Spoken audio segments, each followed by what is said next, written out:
Hello friends डेबजिट क्लासेसआव नोंथांमोनखौ दिनै फिन खेबसेबाव बरायबाय आसा खालामो नोंथांमोना बयबो मोजाङैनो दङ। दिनै बे भिडिअआव आं डेबजिट रामसियारि नोंथांमोननि गेजेराव आसाम हिस्टरिनि सोमोन्दै जों बेवहाय सावरायनो नाजागोन आरो बे आसाम हिस्टरि टपिकआ आसामनि माखासे आनजादाव फैनायखौ जों नुनो मोनो। तो बे भिडिअखौ जागायनायनि सिगाङावनो आंनि इन्ट्रोडक्शनखौ सिनायथिखौ आं होनो लुबैगोन। आंनि मुङा देबजित रामसियारि आरो आं थांनाय 2022 मायथाइनि आसाम पुलिसाव आं एपइन्ट मोननो हादोंमोन आरो आं फायार ब्रिगेडनि डिपार्टमेन्टआव आं दासान्दि खामानि एबा साख्रिखौ मावगासिनो दङ।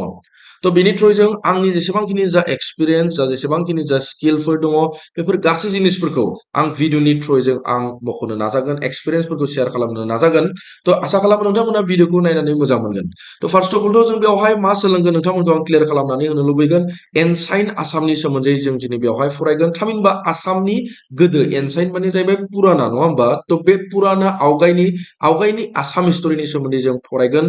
आरो बेवहाय भिडिअआ मानि थाखाय हेल्पफुल जागोन जायफोरा आसाम पुलिस प्रिपारेसन खालामगासिनो दङ, जायफोरा ग्रेड 3 and 4 प्रिपारेसन खालामगासिनो दङ, जायफोरा टेट होगोन सानगासिनो दङ, तो बिथांमोननि थाखाय आसाम हिस्टरिया बयनिख्रुइबो हेल्पफुल जागोन होननानै आं आसा खालामो। आरो आसामनि जारिमिननि जा भिडिअ बियो आसाम हिस्टरि, तो बे फार्स्ट अफ अल बर'आव गिबिसिन बेबायदि भिडिअ जों लाना फैदों आरो बेनि सिगाङावनो आं मोनसे खोथाखौ नोंथांमोनखौ इन्ट्रोडक्शन खालामनानै होनो लुबैगोन जे 3 मान्थ्सनि जों कर्स लन्च खालामगासिनो दङ। 3 मान्थ्सनि जेरावहाय आं आसाम जिके थामहिनबा आसाम जिके होननानै बुङोब्ला बेवहाय हिस्टरि आसामनि हिस्टरि हाबना दङ, लोगोसे बेवहाय हाबनानै दङ जिअग्राफि थामहिनबा आसाम जिअग्राफि हाबनानै दङ, लोगोसे बेवहाय आसाम पलिटि हाबनानै दङ, लोगोसे आसामनि आर्ट एन्ड कालचारफोरा हाबनानै दङ बेवहाय। तो बे गासै मोनब्रै मोनबा आसाम जिकेनि टपिकआव हाबनानै दङ आरो मेन जाहैबाय मेथ्स। तो बे मोननै आयदाखौ आं नोंथांमोनखौ क्लियार खालामनानै होगोन एनि हाउ आरो बे जाहैबाय 3 मान्थ्सनि कर्स जागोन। लोगोसे जोंनि जा बेस्ट जा फार्स्ट बेस्ट बे जाहैगोन जोंहा 1 नभेम्बरनिफ्राय स्टार्ट जागोन। अनलि बिनि फिसखौ आं लाखिनानै दोनदों 499 रुपिस अनलि, जाहाथे एसे एनै खस्थ जायो, जों सेटआप बानायनो गोनां जायो, तो बेफोरबायदि माखासे एक्सपेन्सिभ जायो बेवहायबो। तो बिनि थाखाय जों मिनिमाम मोनसे फिस हमनानै दोनदों जाहाथे नोंथांमोनाबो होनो हायो बा बयबो होनो हायो बेखौ। तो गासै आयदाखौ जों बर' रावजों फोरोंजोबनाय जागोन। एनि हेल्प 9387273818 आव नोंथांमोना बेनि सोमोन्दै बांसिन मोनथिनानै लानो हागोन। तो जुदि बिदिब्ला जों भिडिअखौ स्टार्ट खालामनोसै। तो फार्स्ट अफ अल जों हिस्टरि अफ आसाम थामहिनबा आसामनि जारिमिननि सोमोन्दै जों बेवहाय फरायनो नाजागोन। तो आसामनि जारिमिनाव बयनिख्रुइबो मेक्सिमाम नाम्बार अफ कुइसन फैयो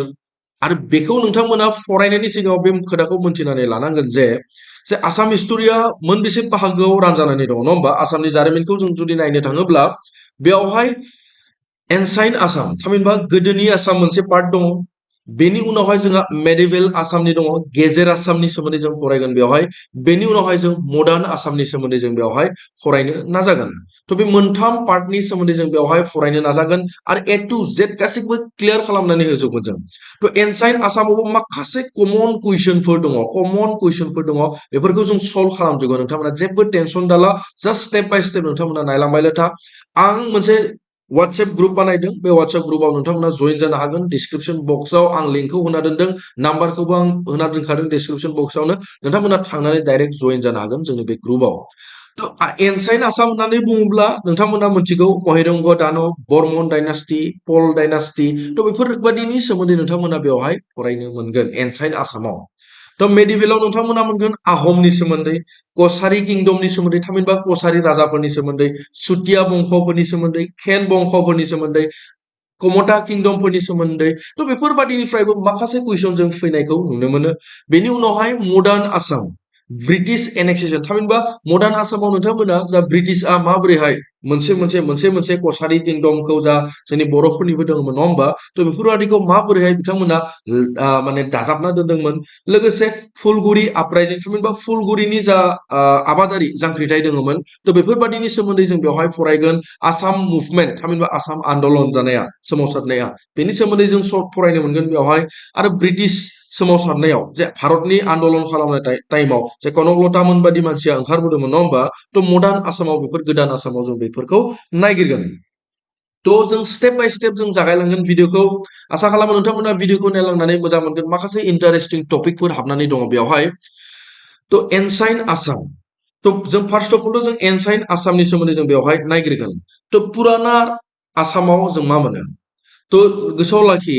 एनसाइन आसाम होननानै बुङोब्ला एनसाइन आसामा स्टार्ट जादोंमोन जोंहा 4th सेन्चुरियाव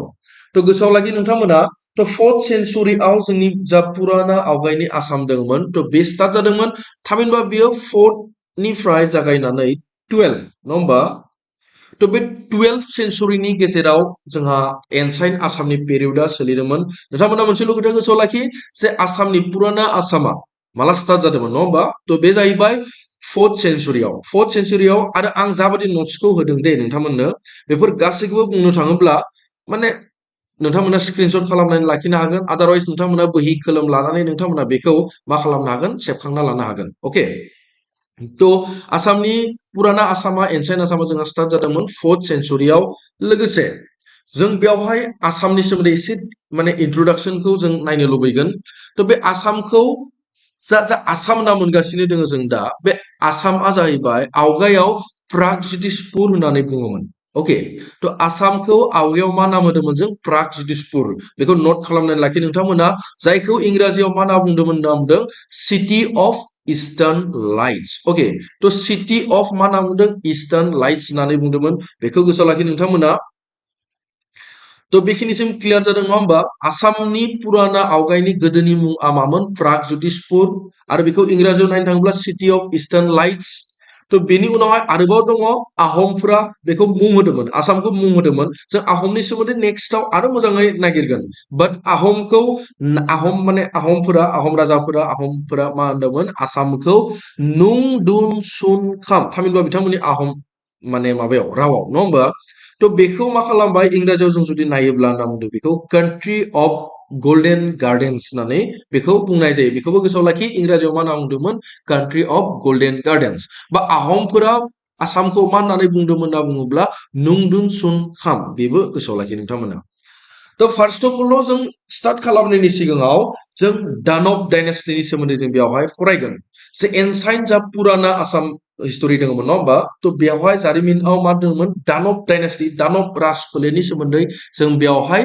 नागिरग्रोगोन ओके तो पार्ट बाय पार्ट नोंथांमोना नायनो रोंनांगोन दे आरो गोसोआव लाखि आं एमसिकिउ बानायगासिनो दङ नोंथांमोना जेबो टेनसन दाला जेब्ला क्लासा स्टार्ट माने जों फार्स्ट अफ अल मा खालामगोन डेसक्रिप्टिभ थामहिनबा बेनि सोमोन्दै जों एनालाइसिस फरायगोन बेनि उनावहायसो जों मा खालामगोन एमसिकिउ सल्भ खालामगोन तो नोंथांमोना जेबो टेनसन दाला 110% मोजां मोजां कुइसन एमसिकिउ माल्टिपल चॉइस कुइसन नोंथांमोनखौ आं होगासिनो दङ ओके एमसिकिउ कुइसन बेवहाय सल्भ खालामजोबगोन नोंथांमोना भिडिअखौ शेयार खालामलां जाहाथे आंबो बोलो मोनो लाइक खालामलां कमेन्ट खालाम जेसेबां बेवहाय साबस्क्राइबार फैगोन भिउवार्सफोर फैगोन नङा होमबा आंबो एसेबांनो बे भिडिअफोरखौ बानायनो आंबो मोजां नांगोन तो बेसिम जाबाय क्लियार जोंहा तो दानब डाइनास्टिखौ जों नागिरगोन बेवहाय तो दानब डाइनास्टि होननानै बुङोब्ला बे एक्चुअलि बे दानबनि राजफोलेरखौ सोर बानायदोंमोन नङा होमबा आरो गोसोआव लाखि नोंथांमोना बे दानब डाइनास्टिआनो जाहैबाय जोंनि जिथुनिखि प्रागज्योतिषपुर आवगायाव मा नाम होदोंमोन आसाम नङा होमबा पुराना नेमा जाबाय प्रागज्योतिषपुर तो बे प्रागज्योतिषपुरनि गिबिसिन जाय राज खालामदोंमोन बा जाय राजाफोर दंमोन बे जाहैबाय दानब डाइनास्टिनि गोसोआव लाखि बेखौ तो बेनि उनावहाय बेबादि फैयोब्ला जों फार्स्ट राजा एबा दानब डाइनास्टिखौ सोर गायसनदोंमोन नङा होमबा सोर गायसनदोंमोन होननानै बुङोब्ला बे जाहैबाय महिरंग दानब ओके गोसोआव लाखि बेखौ महिरंग दानबा खालामदोंमोन बेखौ तो बेबादियैनो जोंहा दानब डाइनास्टिनि बेखिनिया क्लियार जाना दङ